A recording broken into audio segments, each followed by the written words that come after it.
Hello everyone. इस video में हम पढ़ेंगे क्लास 6 हिस्ट्री के chapter 1 what where how when के क्वेश्चन आंसर्स। तो देखिए पहला क्वेश्चन मैच द फॉलोइंग है, तो मैंने जो है वो स्टार्टिंग में आगे ही आगे इनके लिख दिया है। तो नर्मदा वैली जो है वो हंटिंग और गैदरिंग के लिए जानी जाती है। मगधा जो थी वो फर्स्ट बिग किंगडम थी। गारो हिल्स जो है उसमें सबसे पहले जो अर्ली एग्रीकल्चर है वो स्टार्ट हुआ था। इंडस एंड ट्रिब्यूटरी, तो उसके आगे हो जाएगा सिटीज़ अबाउट 2500 ईयर्स अगो। और गंगा वैली तो वही फर्स्ट सिटीज़ हो जाएगा इसके आगे भी। तो ये वाला हमारा हो गया है। अब फिर इसमें आगे हमें बताना है list one major difference between manuscripts and inscriptions. तो इसका आंसर हो जाएगा one major difference between manuscripts and inscription is that manuscripts are hand written books records of the past. They were usually found on palm leaves और barks of tree.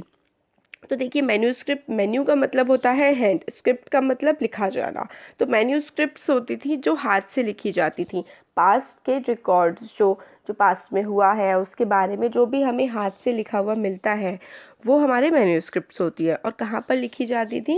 ये लिखी जाती थी palm जो ट्री होता है उसके पत्तों पर, या फिर उसके तना जो है तने को काट करके, और उस पर जो लिखा जाता था बार्क पर या फिर जो है लीव्स पर, वो मैन्यूस्क्रिप्ट्स होती थी। और inscriptions are writings engraved on hard surface such as stone और मेटल। और इंस्क्रिप्शंस जो होते थे वो काफ़ी तख्त से सरफेस, जैसे कि जो पत्थर हो गया या फिर कोई मेटल हो गई, आयरन, कॉपर, किसी भी तरीके की अगर मेटल पे या फिर स्टोन पर, पत्थर पर अगर सरफेस हार्ड है तो वो हमारा हो गया स्क्रिप्शन। तो देखिए मैन्यूस्क्रिप्ट मतलब जो हाथ से लिखी जाती थी पत्तों वगैरह पर, और इंस्क्रिप्शन जो थी वो लिखी जाती थी या तो पत्थर पे या फिर जो है बहुत ही हार्ड सरफेस पर, और मैन्यूस्क्रिप्ट लीव्स या फिर बार्क पर। तो ये सेकंड वाला हो गया। थर्ड में देखिए return to Rashida's question, can you think of some answers. और फिर तो जो रशीदा का क्वेश्चन था उसके आंसर हमें बताना है। देखिए a possible answer to Rashida's question is that one can know about the past from information obtained by studying manuscripts inscription that have been preserved in temple and monasteries। तो देखिए जो हम लोगों को इन्फॉर्मेशन मिलती है पास्ट के बारे में, बीते हुए समय के बारे में, वो हम लोगों को मैन्यूस्क्रिप्ट पढ़ करके, इंस्क्रिप्शन पढ़ करके मिल सकती है। और जो कहाँ पर हैं ये प्रिस्क्रिप्शंस और मैन्यूस्क्रिप्ट्स? जो प्रिजर्व की गई हैं, मतलब बचा करके रखी गई हैं मंदिरों में या फिर मोनास्ट्रीज में। मोनास्ट्रीज वो होती थी जिसमें जैसे कि जैन या फिर जो बुद्ध मॉन्क होते थे, जो लोग अपना घर छोड़ करके और तपस्या वगैरह करते थे और अलग जीवन बिताते थे, वो मोनास्ट्रीज में रहते थे। तो मोनास्ट्रीज पे, टेम्पल्स में जो मैन्यूस्क्रिप्ट इंस्क्रिप्शन है उसमें जो भी पास्ट के बारे में लिखा गया है उससे हमें पता लगता है। Also studying various remains of past such as bones, tools, coins and monuments help us to understand how the present evolved. और हमें पास्ट से प्रेजेंट के बारे में और कैसे पता लगता है? तो देखिए जो बोन्स, हड्डियां हैं, उनके जो हथियार होते थे, टूल्स होते थे, सिक्के होते थे, और मॉन्यूमेंट्स होते हैं, जैसे कि बहुत ही, जैसे ताजमहल हो गया और लाल किला हो गया, ये मॉन्यूमेंट्स है क्योंकि बहुत पुराने समय में एक तो बनवाए गए हैं। और इमारतें, पुरानी इमारतें जो बहुत ही राजा महाराजाओं ने बनवाई हों, या बड़े बड़े जो मंदिर होते हैं, इन सारों के जो पुराने काफ़ी लंबे समय पहले बनाए गए होते हैं और उनकी कोई कल्चरल, रिलीजियस सिग्निफिकेंस होती है, इंपॉर्टेंस होती है, उनको हम मॉन्यूमेंट्स कहते हैं। तो हम बोन्स, टूल्स, कॉइन्स, मॉन्यूमेंट्स, इन सब की वजह की हेल्प से भी हम लोग ये देखते हैं, ये समझ सकते हैं कि पास्ट से हम प्रेजेंट तक कैसे पहुँचे हैं। क्वेश्चन नंबर 4 है make a list of all the objects that archaeologist may find which of these could be made of stone. हमें लिस्ट बनानी है आर्कियोलॉजिस्ट जो फाइंड करते हैं और इनमें से हमें कौन सी चीज़ें स्टोन की, पत्थर की मिलती है। तो देखिए आर्कियोलॉजिस्ट कौन होते हैं? आर्कियोलॉजिस्ट होते हैं ऐसे इतिहासकार जो इतिहास के बारे में क्या है, मतलब खुदाई वगैरह करते हैं और सामान को ज़मीन में से निकालते हैं और उनकी स्टडी करते हैं, और स्टडी करने के बाद हमें उनके बारे में बताते हैं कि वो मटेरियल कैसा रहा है, उस पर क्या लिखा हुआ है, कहाँ से मिला है और किस एम्पायर का, किस समय का वो हो सकता है। तो वो आर्कियोलॉजिस्ट होते हैं। तो इसका आंसर है, देखिए क्वेश्चन क्या था कि ऑब्जेक्ट हमें मिले हैं और वो हमें क्या बताते हैं और वो कौन से ऑब्जेक्ट जो हमें मिलते हैं वो पत्थर के बने हैं। तो लिस्ट ऑफ ऑब्जेक्ट में इंक्लूड द रिमेन्स ऑफ, कौन कौन से हमें ऑब्जेक्ट मिलते हैं, रिमेन्स ऑफ बिल्डिंग, मतलब जो बिल्डिंग बच जाती हैं टूट फूटने के बाद, बहुत पुरानी हो जाती है, टूट फूट जाती है, तो बची हुई जो बिल्डिंग्स होती हैं, पेंटिंग्स होती हैं, स्कल्पचर होता है कोई भी, जैसे कि पॉट्स हो गए और घड़े वगैरह हो जाते हैं और मूर्तियाँ हो जाती हैं, उन सबको हम स्कल्पचर कहते हैं।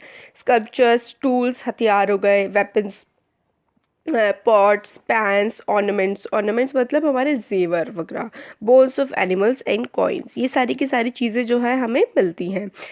आर्कियोलॉजिस्ट इनको ढूंढते हैं। Out of the items mention the following can be made up of stone, पत्थर के कौन कौन से बने हो सकते हैं, रिमेन्स ऑफ बिल्डिंग पत्थर की बनी हो सकती हैं, स्कल्पचर्स, मूर्तियाँ पत्थर की बनी हो सकती हैं।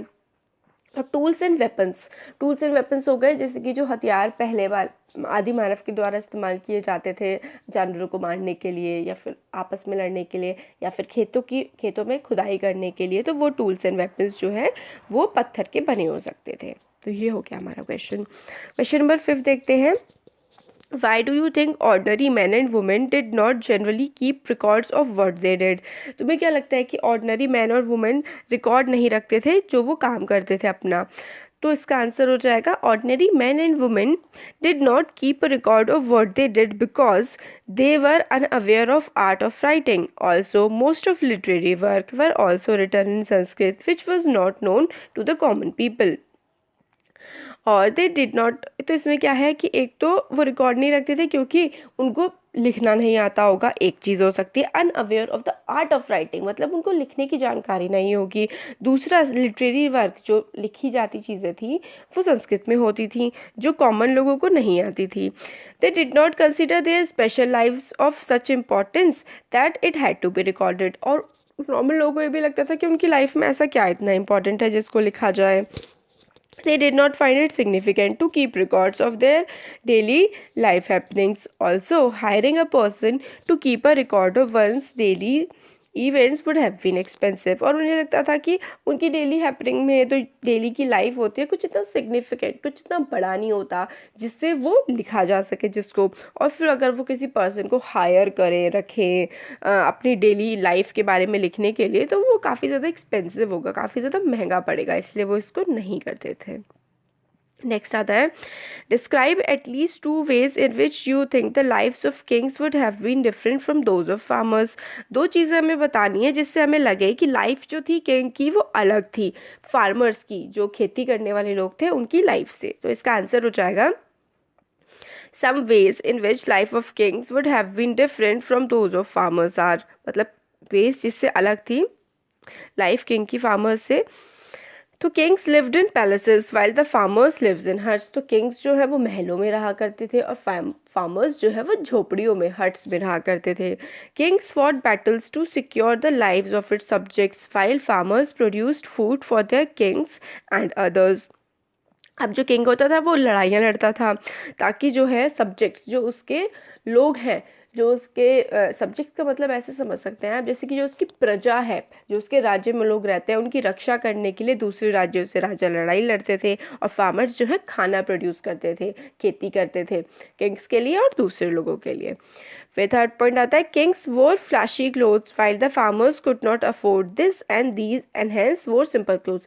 अब जो किंग थे वो फ्लैशी क्लोथ्स मतलब बहुत ही ज़्यादा सुंदर सुंदर कपड़े जो फ्लैश करे, एकदम से चमकदार और खूबसूरत कपड़े पहनते थे किंग, और जो फार्मर्स होते थे वो नॉर्मल सिंपल से क्लोथ्स पहनते थे क्योंकि वो उन्हें अफोर्ड नहीं कर सकते थे, क्योंकि फार्मर्स के पास इतने पैसे नहीं होते थे। फिर नेक्स्ट है, find the word craft person on the page of text book. Craft person को हमें फाइंड करना है अपनी बुक में, और in list at least 5 different crafts that you know about today. और हमें 5 क्राफ्ट्स के बारे में बताना है जो अभी भी होती हैं। Are the craft person man women, both man and women. तो देखिए craft person man and women दोनों होते थे। और क्राफ्ट पर्सन क्या क्या होती थी क्राफ्ट्स, तो देखिए इंडस्ट्रियलिस्ट होते थे, राइटर होते थे, आर्टिस्ट, म्यूजिशियन, साइंटिस्ट, एक्टर्स। तो देखिए मेनली हम लोग क्राफ्ट पर्सन में, इसमें अगर हम लोग देखें तो आप लिख सकते हैं इसमें gold Smith, copper Smith, black Smith, और सिंगर्स होते थे, डांसर होते थे, और मजिशियंस होते थे। तो क्राफ्ट पर्सन्स में आप ये सारा कुछ इसमें लिख सकते हैं, मतलब गोल्ड स्मिथ, कॉपर स्मिथ और ब्रॉन्ज स्मिथ, फिर उसके बाद कॉबलर, फिर उसके बाद हेयर कटर और मजिशियन और डांसर, सिंगर। क्राफ्ट पर्सन में ये लिख सकते हैं। इसमें इतना अच्छा नहीं लिखा हुआ है इसलिए मैंने अलग से आपको बता दिया। और मैन एंड वुमेन दोनों ही होते थे क्राफ्ट पर्सन।